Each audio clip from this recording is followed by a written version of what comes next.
In this video, I'll detail how to enable auto spacing in Samsung keyboard. So if you want to enable auto spacing when you use any of the shortcuts on your Samsung phone like this, then you need to enable or turn on auto spacing, or when you are using swipe to test on your Samsung phone, then you are advised to turn on auto spacing to make the test meaningful.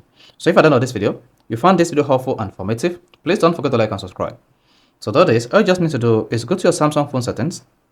On the settings page, scroll down and go to General Management here and click on that.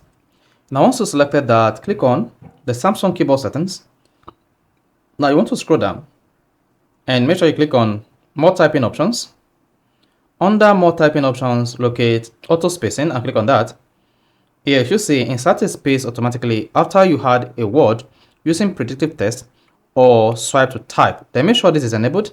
If you're using a different language on your Samsung keyboard, make sure you select the language and enable auto spacing in the language. So this is how you can easily turn on or enable auto spacing in Samsung Galaxy phone keyboard. So if this is helpful and informative, please don't forget to like and subscribe.